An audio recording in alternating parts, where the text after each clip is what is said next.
What's up everyone, it's Caddy with Money Investing. In this video, we are going to be calculating the fair value of the S&P 500. That's right. So we've been calculating intrinsic value for individual stocks in a lot of our videos, doing calculations. But in this video, we're going to try to estimate what is the fair value or the intrinsic value for, well, the S&P 500, the aggregate index. So I hope you guys enjoyed this video and find it helpful. If you do, make sure that you drop a like and subscribe to the channel. If you're just joining us for the first time, the link to our Discord and Patreon is going to be down below. If you're interested in joining us, it's the first week of the month, so usually the best time to join. So link's going to be down below. And I actually did a very similar video for all the members back in October of last year, and it was a super exciting analysis and very, very insightful as well. So again, the goal with this video would be to really try to figure out with some rational, data-driven analysis to understand where is the intrinsic value and where would be the price target for S&P 500 5 years from now. So again, hope you guys enjoy it, and there, make sure that you drop a like as well.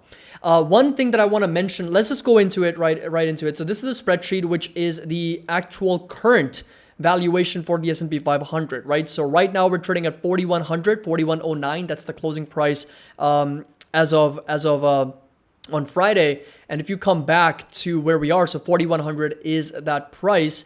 And right now we're trading at 19 times earnings on a trailing basis, right? Trailing 12 months, considering a $215 in earnings per share, and a forward EPS of $225, $225. We're trading at a little bit over 18.2 times earnings multiple, right? Just a little bit over 18 times PE, price to earnings multiple.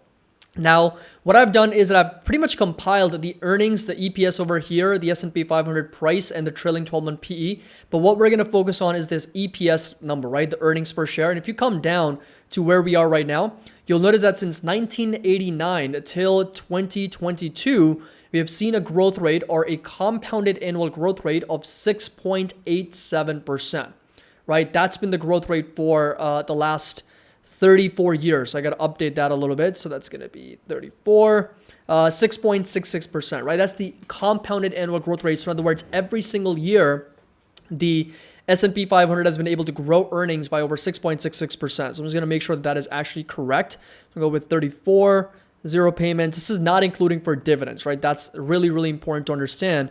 It's not including for dividends. 222, 20, and hit enter. And we get that number to be, all right, so it's not showing up. Let's see, 6.66%. Okay, there we go. Perfect. So that is the compounded annual growth rate, right? And when we're doing our analysis over here, by the way, this is Lululemon, so we're going to update this very quickly. So we're going to plug in S&P 500.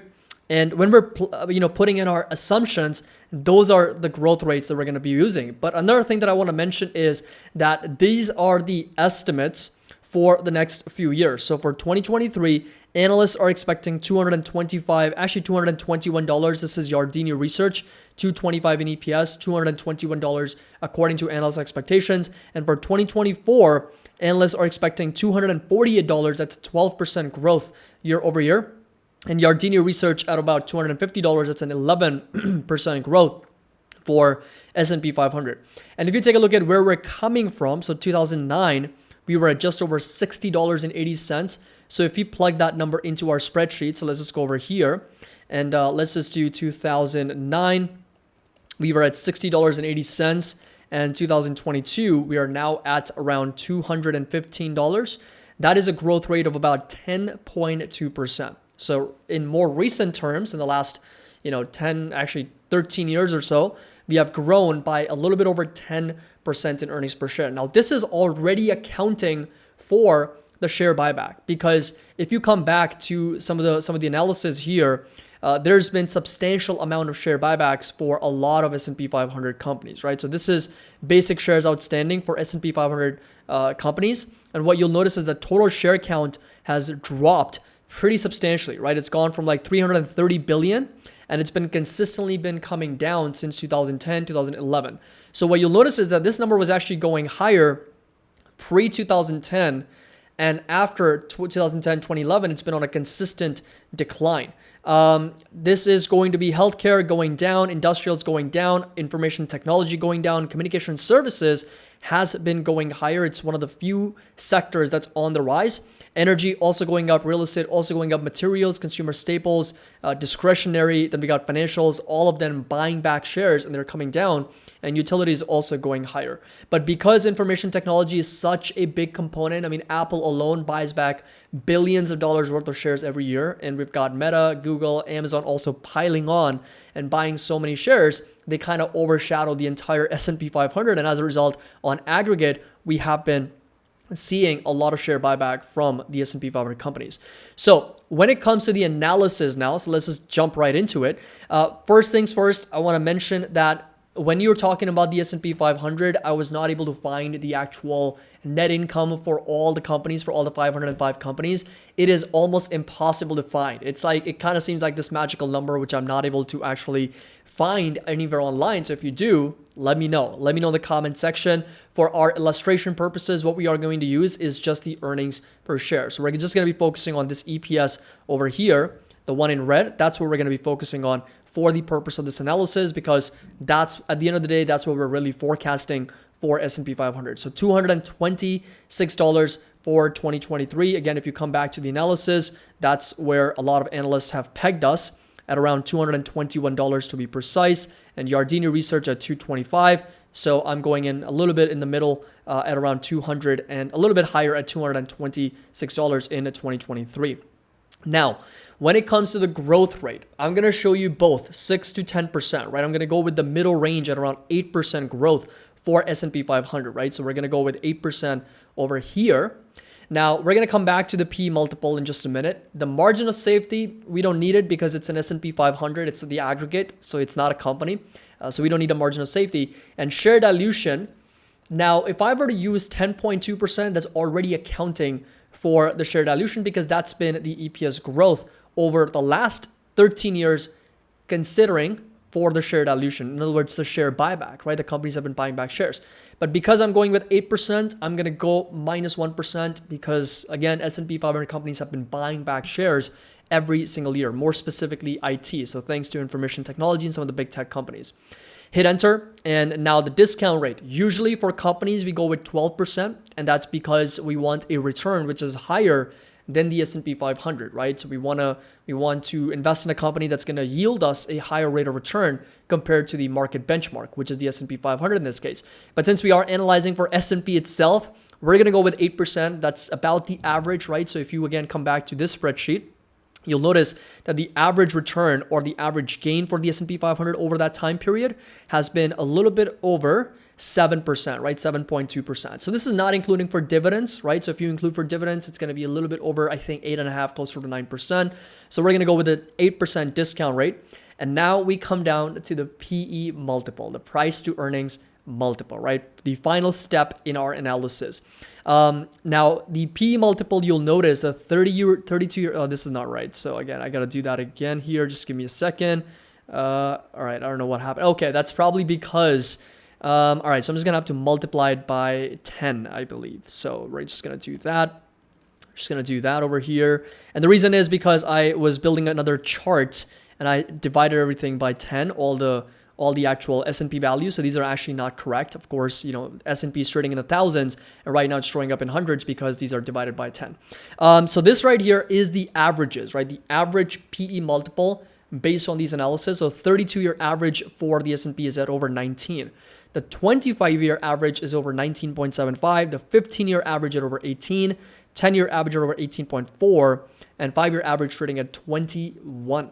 And right now, as I mentioned in my other spreadsheet, which is going to be a little bit down here, we're trading at a little bit over 18 times PE multiple.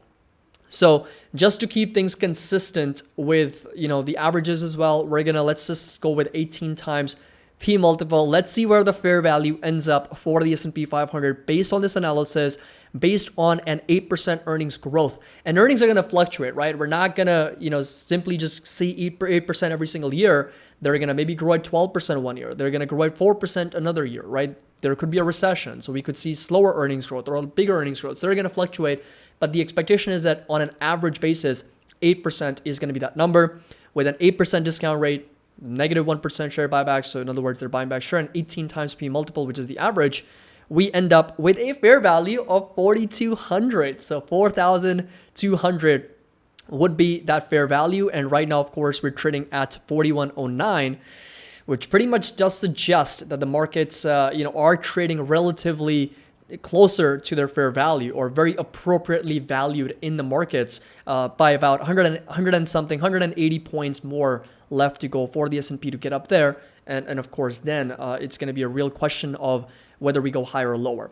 Now, if we go with, let's say, 10.2% in earnings growth, and we disregard the share dilution, put it 0, then the fair value ends up at over 4,500, right? So that's 10% growth in earnings per share. So that means EPS goes from $226 all the way to over $367. And by 2028, the S&P 500 will be trading at over 6,600 points. Now, if we go with a 6.6% growth rate, which is what the last 34 years have been in terms of EPS, let's just do 6.6%, and we do a share buyback of about 1% again, and we end up with a fair value of close to 4,000 points, which is also quite reasonable considering where the market's trading at the moment. So, a lot of the assumptions kind of built on this premise that the growth rate is going to be somewhere near close to 6 to 10% over the next 5 years. So if that is the case, and the market can demand an 18 times P multiple, because look, we're in an environment where inflation's high and interest rates are high. So if you were to ask me, like, if I were being conservative, I would have gone with a 15 times P multiple, right? That would have been super conservative. That would have been a lot lower than where we are right now. That means fair value would have been at 3,300 with a 6.6% growth rate. If you went with an 8% growth rate and a 15 PE, fair value at 3,500. That's exactly where we were back in October, right? 3,500. If you come back to the S&P, back in October, we came down to 3,500, 3,491 to be precise, and then we rallied back up. Now, markets still giving it a higher multiple, still trading at 18 times P multiple, and thereby we are at over 4,200 at the moment. So again, two moving pieces here. We already know the discount rate, we know the share buyback, we know all those things.